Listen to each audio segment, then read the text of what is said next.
السلام علیکم ورحمۃ اللہ وبرکاتہ۔ بسم اللہ الرحمن الرحیم۔ 17 جنوری 2014 کی خوشگوار صبح تھی۔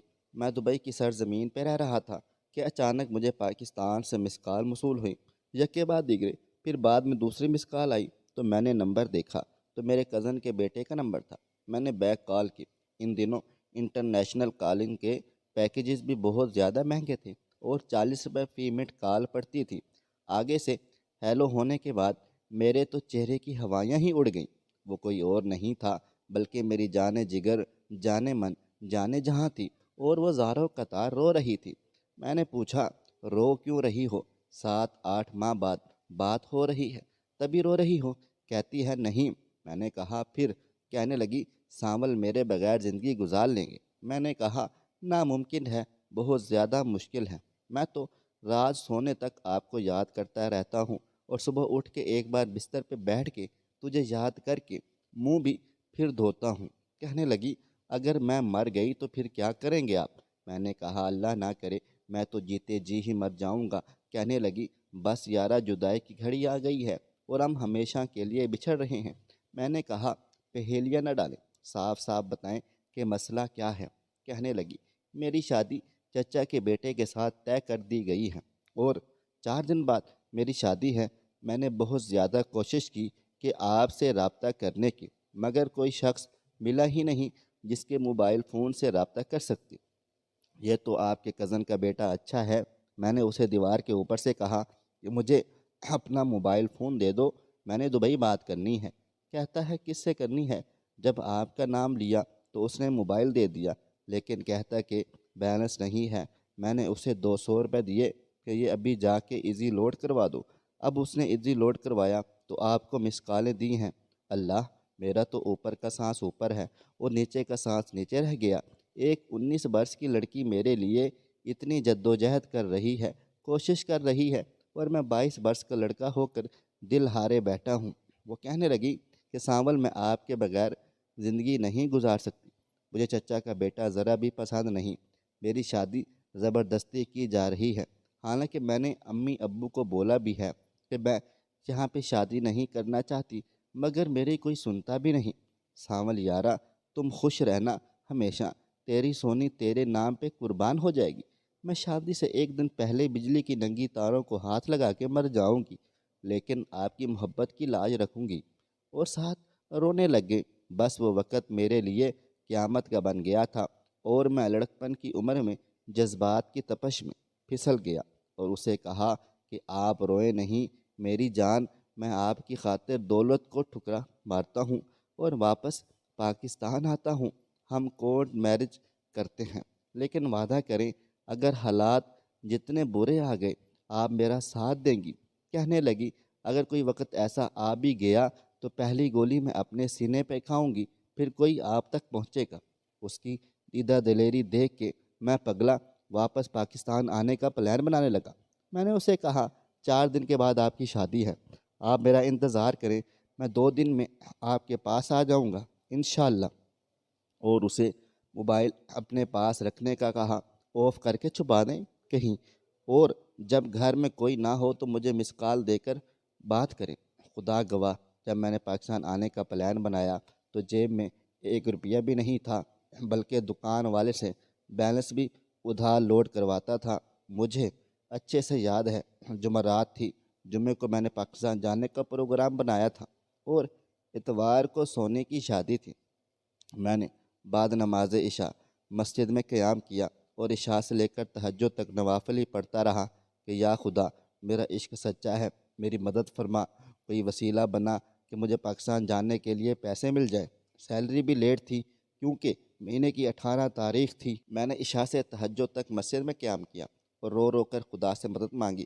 پھر فجر کے وقت مؤذن نے آ کے اذان دی۔ میں نے عشاء کے وضو سے فجر کی نماز بھی ادا کی اور پھر بیٹھ گیا سورۃ یاسین پڑھنے۔ سورۃ یاسین سے بھی مدد طلب کی۔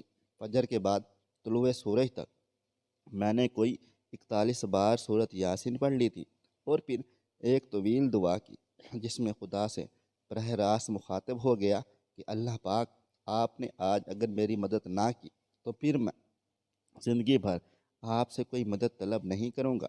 عاشق لوگ جنونی ہوتے ہیں اور جنون ان کے سر پہ سوار ہوتا ہے۔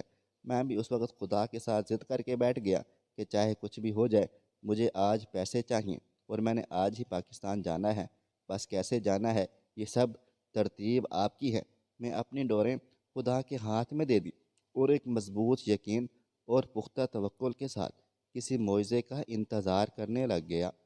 طلوع سورج پہ میں نے اشراق بھی عشاء والے ہی وضو سے پڑھی اور مسجد سے باہر نکل آیا اور اپنے روم میں چلا گیا۔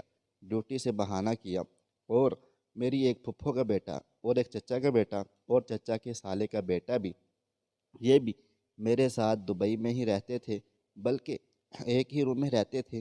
میں ان تینوں کو بولا کہ میں ابو ظبی جا رہا ہوں ایک دوست کو ملنے، اور نیا سوٹ نکال کے استری کیا، اچھے سے غسل کیا، دن 10 بجے نماز چاشت پڑھی اور بیٹھ گیا معجزے کے انتظار میں۔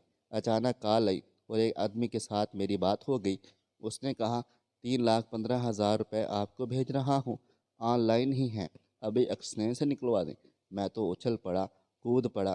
کبھی کبھی اللہ پاک زمین پہ اپنے بندوں کی مدد کے لیے فرشتے بھی بھیج دیتا ہے، اور وہ شخص یقیناً فرشتہ تھا جس نے عین وقت پہ 3,15,000 روپے دیے تھے۔ 2014 میں 3 لاکھ روپے بہت بڑی رقم ہوا کرتی تھی۔ میں نے تو فوری ایکسچینج کا رخ کیا اور پیسے نکلوا کے جیب میں ڈالے، اور واپس روم میں بھی نہیں آیا بلکہ سیدھا بس اسٹیشن پہنچا اور بس میں بیٹھ کے ایئرپورٹ جا پہنچا۔ آپ کو ایک اہم بات بتا دوں کہ میرا آزاد ویزا تھا اور میرے سب کاغذات میرے پاس موجود تھے۔ رات 12 بجے تک میں ایئرپورٹ میں خوار ہوتا رہا اور مجھے پاکستان کے کسی بھی شہر کی ارجنٹ ٹکٹ نہیں ملی تھی۔ کبھی PIA کے آفس جاتا، کبھی ایئر بلو، کبھی فلائی دبئی، کبھی امارات ایئر لائن۔ نیند سے آنکھیں چور، کیونکہ 2 دن اور 2 راتوں کا جگراتا تھا۔ ہائے ہائے، بابا بلے شاہ نے بھی سچ ہی لکھا ہے، پھلاں ورگی جندڑی عشق رلا چھڑدا، سرے بازار نچاوے عشق نچا چھڑدا، کک نہ چھڈے ویک وفاواں عشق دیاں، اوکھے پیندے لمبیاں نراواں عشق دیاں۔ میں دبئی ایئرپورٹ کے اندر ہی ایسے فرش پہ لیٹ گیا اور میری آنکھ لگ گئی۔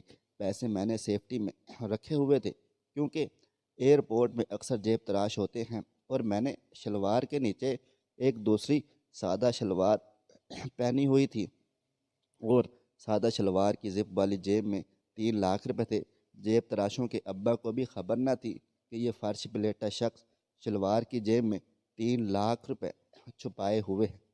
رات 2:30 بجے میری آنکھ کھلی تو میں اللہ توکل ایسے گھومتا گھماتا تیران خلیج ایئر لائن کے آفس کے سامنے آیا تو بکنگ ہو رہی تھی۔ میں نے پوچھا پاکستان کے لیے ارجنٹ ٹکٹ مل جائے گی؟ جواب مل گیا، جی مل جائے گی، صبح 6 بجے لاہور کے لیے فلائٹ جا رہی ہے اور 1 سیٹ باقی ہے۔ میں نے فوری ٹکٹ بک کروائی اور ویٹنگ روم میں چلا گیا۔